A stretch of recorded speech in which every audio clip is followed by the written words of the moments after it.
Além disso, a violação decorre da inércia de diversos órgãos estatais. A questão não pode ser resolvida isoladamente pelo Poder Judiciário, de modo que, no plano dos remédios, diante das causas estruturais, a superação do quadro exige medidas não apenas de um órgão, e sim de uma pluralidade desses, remédios ou sentenças estruturais. De um lado, entende-se que essas medidas, por cuidar de questões estruturais, muitas vezes envolvem decisões judiciais fracas, pois não se especifica qual é o tipo de medida a ser adotada. Com isso, há uma margem de liberdade legislativa e administrativa que devem ser coordenadas, sistematizadas e avançadas. Além disso, para a efetividade da decisão, é necessário um monitoramento contínuo para garantir resultados. Em todo caso, são decisões que possuem um apelo aos demais poderes, que é materializado por meio do diálogo institucional entre os poderes, sendo, porém, o Poder Judiciário o coordenador e fiscalizador dessas ações a serem implementadas.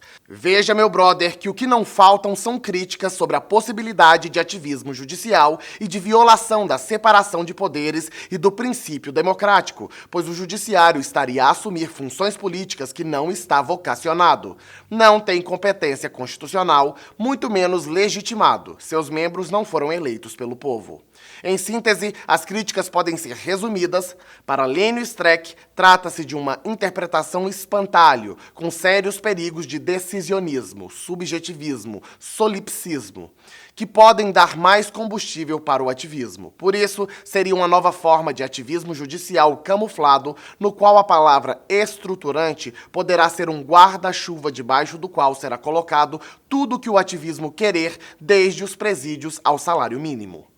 Para Streck, não se pode declarar a inconstitucionalidade de coisas. Para outros doutrinadores, esta teoria viola a separação de poderes, pois permite o Poder Judiciário invadir a esfera de competência dos demais poderes, a exemplo da definição de políticas públicas e ingerência na questão orçamentária. Contudo, o princípio da separação de poderes deve ser interpretado em consonância à competência da jurisdição constitucional para a análise das omissões inconstitucionais, como, por exemplo, ocorreu no julgamento do mandado de injunção 708 e mandado de injunção 712, conforme voto do ministro Gilmar Mendes, quando se tem uma omissão inconstitucional reiterada e permanente e que, inclusive, os apelos ao legislador não foram observados, esta questão não pode passar despercebida pelo Poder Judiciário, sob pena dele próprio, ou seja, o Judiciário, tornar-se cúmplice dos demais poderes e também praticar uma inconstitucionalidade por omissão. É uma decorrência do princípio da inafastabilidade do Poder Judiciário, artigo 5º, inciso 35 da Constituição Federal. Déficit de legitimidade democrática do Poder Judiciário. A primeira ideia, quando se fala em democracia, é a noção de governo da maioria. Porém, apesar de ser pedra fundamental para o sistema de democracia representativa, o voto majoritário nem sempre é instrumento suficiente para garantir decisões corretas, justas e racionais, compatíveis com os valores constitucionais, até porque o princípio majoritário em si não assegura sequer a igualdade política. A voz dos vencedores nem sempre coincide com o interesse público e com o bem comum.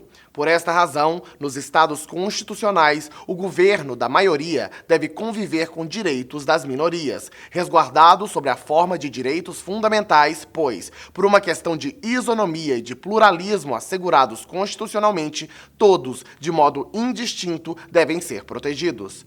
Conforme Luiz Barroso, trata-se da função contramajoritária dos direitos fundamentais já reconhecida pelo STF em diversas ocasiões. ADI 4.275, recurso extraordinário 477554. Portanto, democracia não se resume ao governo da maioria, pois tem função primordial de efetivar direitos fundamentais, inclusive das minorias. No Brasil, esta teoria foi introduzida por meio da petição inicial da DPF 347, que tem por objeto a situação do sistema carcerário: superlotação dos presídios, torturas, homicídios, violência sexual, celas imundas e insalubres, proliferação de doenças infectocontagiosas, comida imprestável, falta de água potável, de produtos higiênicos básicos, de acesso à assistência judiciária, à educação educação, à saúde e ao trabalho, bem como amplo domínio dos cárceres por organizações criminosas, insuficiência do controle quanto ao cumprimento das penas, discriminação social, racial, de gênero e de orientação sexual.